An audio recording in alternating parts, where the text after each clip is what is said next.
video is brought to you by Letsynthesize Academy, the #1 place for practice-oriented courses for serious music producers.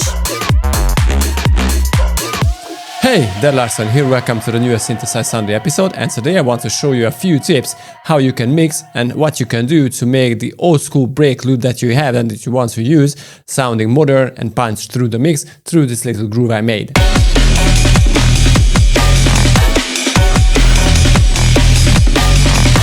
Like always, you can download this whole project from my Patreon below, and if you want to dig deeper into production, click here for my academy, and right now let's jump into it. Okay, so this is the drum loop on itself.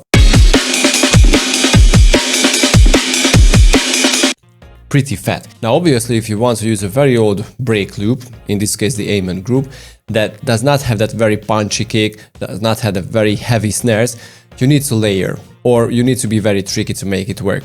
And actually I layered it a little. So this is without the layers.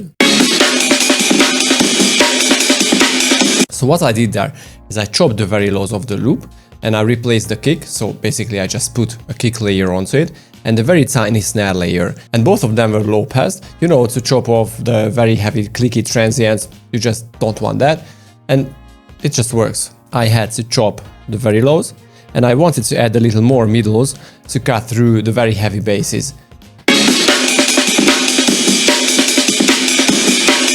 And because the highs were too much, you know, I just decreased it a little. Okay, then I added a drum bass, and this is important because, you know, modern drum loops have very heavy punch, very heavy transients, so they just cut through the mix very heavily with lots of saturation. And old school drum loops didn't have that. You know, back in the old days, the loudness war just didn't exist. So I applied this drum bass, cranking up the transient, and this is all basically. And now let's have a look on the layers. So I have a kick drum that sounds like this. It's a very heavy and nice kick drum, and I chopped off the transient. As you can see, it has a very long and very heavy transient that I didn't want to have.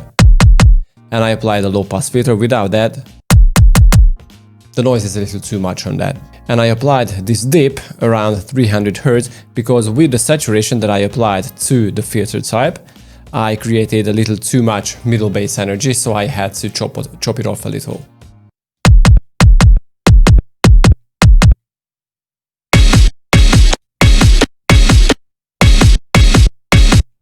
Okay, let's have a look on the snare. It is basically the same. I didn't want to have the very long tail, only this part. And I transposed it after 3 semitones, and the goal was here to try to match the frequency of the original snare and the layer snare. So this is why I cranked it out to 3 semitones. And I also applied a low pass filter. We don't need these very harsh transients.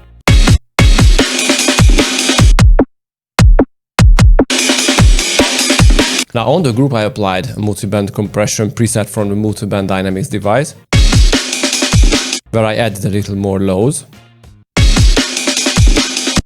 This is only to brighten up the sound a little, and the glue compressor to add more transients.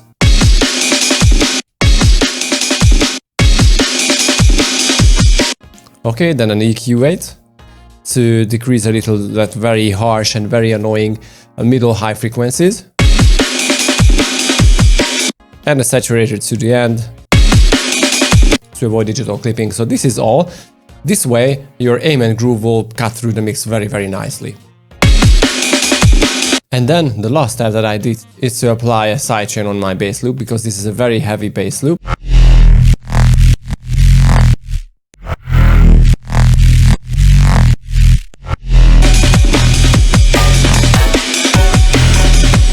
And this way the bass and the Amen group create a very nice sound altogether, because the drums cut through the mix. It has its very strong low end, very strong punch basically on the drums, and it plays well with the basses. Now let's see what we have if we use a dubstep loop instead of a neuro kind of thing here. So I have this loop from my Barely Alive masterclass on Letsynthesize Academy.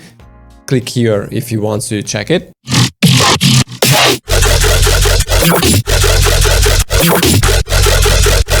And what I did is apply basically a sidechain, but this is a manual sidechain, so as you can see I just made a fade when the kick hits.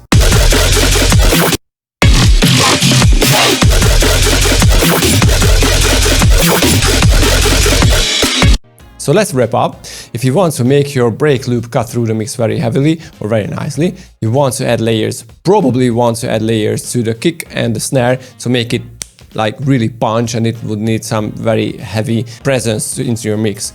And layering is the best technique to do that, I would say. Of course, you can tweak with transient layers, compressors and stuff like that, but I think adding layers is the best. Now, when you glue them all together, you need to make sure that the low end won't conflict each other. So I would recommend you just chop off the very lows on the breaks loop. And when you're done, just use a compression, multi-band compression and stuff like that, maybe transient shaping to add very, very harsh transients and very nice punch once again to the break loop. It is very important because modern drum sounds are very heavy in most of the cases, like in 90% of the cases are very, very heavy and punchy. So this is what I suggest you, and if you learned something, drop a thumbs up and subscribe, and check my academy and my Patreon where I uploaded this whole stuff, this whole project. And if you want to check my academy, the bass loop, just click here. I was Larson, see you guys next time. Peace.